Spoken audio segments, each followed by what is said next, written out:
غزوہ خندق اسلامی تاریخ کا وہ عظیم واقعہ ہے جس نے نہ صرف عرب کی جنگی روایت کو بدلا بلکہ اسلام کی طاقت اور مسلمانوں کے عزم و ایمان کو دنیا کے سامنے ثابت کر دیا۔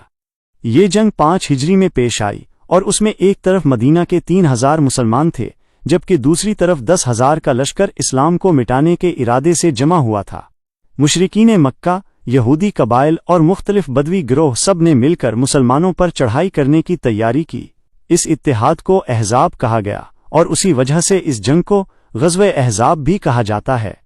دوسری طرف مسلمانوں نے جو غیر معمولی حکمت عملی اپنائی وہ خندق کھودنے کی تھی، اس لیے اسے غزوہ خندق کہا جاتا ہے۔ اس جنگ کا پس منظر بڑا اہم ہے۔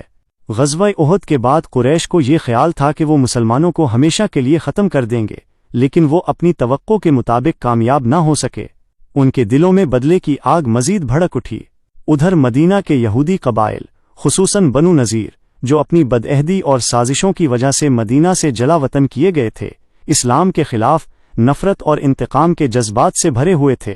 وہ مکہ پہنچے اور قریش کو اکسانے لگے کہ مسلمانوں کو ایک بڑے حملے میں ختم کر دیا جائے۔ قریش کو یہ مشورہ پسند آیا۔ انہوں نے مختلف قبائل سے رابطہ کیا اور غطفان، بنو اسد اور دیگر قبیلوں نے بھی اس اتحاد میں شمولیت اختیار کر لی۔ یوں ایک بڑا لشکر تیار ہوا جس کا مقصد صرف ایک تھا، مدینہ پر حملہ کر کے مسلمانوں کو ختم کر دینا۔ مسلمانوں کی حالت بالکل مختلف تھی۔ ان کے پاس وسائل نہ ہونے کے برابر تھے، تعداد میں قلیل تھے اور ہتھیار بھی محدود تھے۔ اس خطرناک صورتحال میں رسول اللہ صلی اللہ علیہ وسلم نے اپنے صحابہ کرام کو مشورے کے لیے بلایا۔ حضرت سلمان فارسی رضی اللہ تعالی عنہ نے تجویز دی کہ مدینہ کے کھلے حصے پر ایک خندق کھودی جائے تاکہ دشمن آگے نہ بڑھ سکے۔ یہ حربہ عرب کے لیے نیا تھا مگر فارس میں رائج تھا۔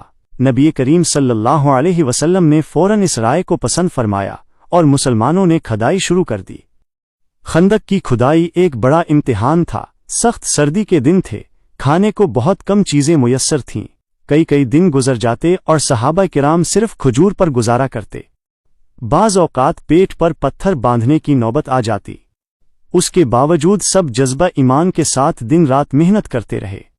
نبی اکرم صلی اللہ علیہ وسلم خود بھی اس مشقت میں شامل تھے۔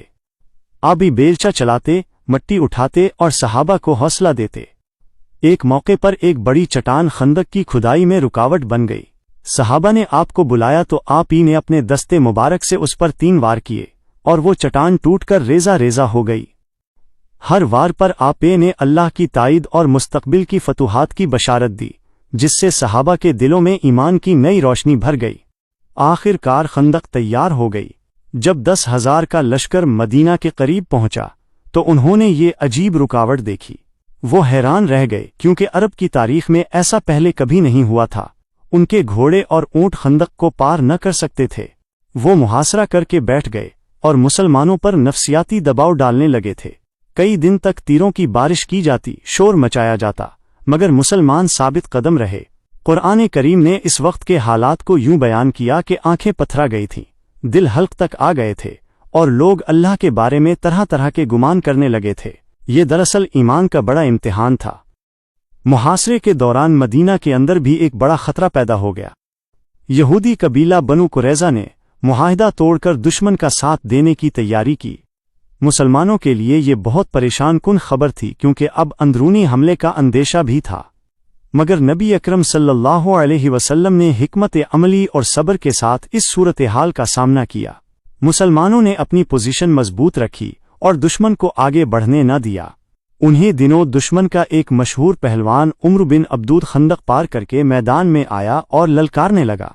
اس کی بہادری اور شہرت سب پر عیاں تھی۔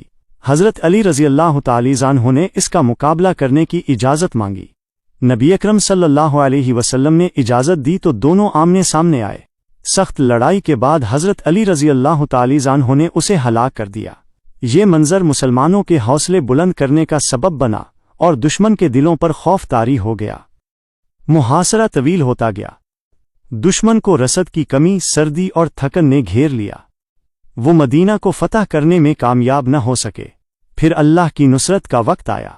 ایک شدید آندھی اور طوفان آیا جس نے دشمن کے خیمے اکھاڑ پھینکے، ان کی آگ بجھا دی، ان کے برتن الٹ دیے اور ان کے دلوں میں خوف ڈال دیا۔ وہ لشکر جو پورے عزم کے ساتھ آیا تھا شکست خوردہ اور ناکام ہو کر واپس جانے پر مجبور ہوا۔ قرآن نے اس کیفیت کو یوں بیان کیا کہ اللہ نے کافروں کو ان کے غصے اور حسرت کے ساتھ واپس لوٹا دیا، وہ کوئی کامیابی حاصل نہ کر سکے، اور مسلمان اللہ کی نصرت سے سرخرو ہوئے۔ اس جنگ کے بعد حالات یکسر بدل گئے۔ قریش اور ان کے اتحادیوں کا حوصلہ ٹوٹ گیا اور انہوں نے دوبارہ مدینہ پر حملہ کرنے کی ہمت نہ کی۔ مدینہ کے اندرونی خطرے یعنی بنو قریظہ کے خلاف بھی کارروائی کی گئی تاکہ آئندہ کوئی مسلمان دشمنوں کے ساتھ سازش نہ کر سکے۔ اس طرح مدینہ مکمل طور پر محفوظ ہو گیا۔ غزوہ خندق نے اسلام کی پوزیشن مضبوط کر دی اور اس کے بعد اسلام کا قافلہ تیزی سے آگے بڑھنے لگا۔ چند برس بعد فتح مکہ اسی راستے کی ایک کڑی تھی۔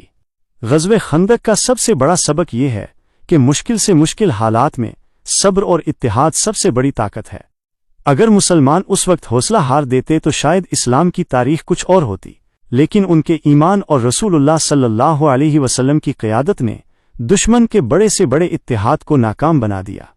یہ جنگ ہمیں یہ بھی سکھاتی ہے کہ عقل اور حکمت عملی دشمن کے مقابلے میں تلوار سے زیادہ کارگر ثابت ہو سکتی ہے۔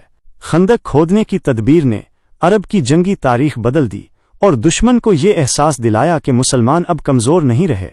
یہ واقعہ آج بھی مسلمانوں کے لیے سبق ہے کہ اگر وہ متحد ہوں، صبر اور استقامت سے کام لیں اور اللہ پر بھروسہ کریں تو کوئی طاقت انہیں شکست نہیں دے سکتی۔ خندق محض مٹی کی ایک رکاوٹ نہیں تھی، بلکہ ایمان، قربانی اور اللہ پر توکل کی علامت تھی۔ یہی ایمان مسلمانوں کی اصل طاقت تھا اور یہی طاقت آج بھی ان کے لیے کامیابی کا ذریعہ ہے۔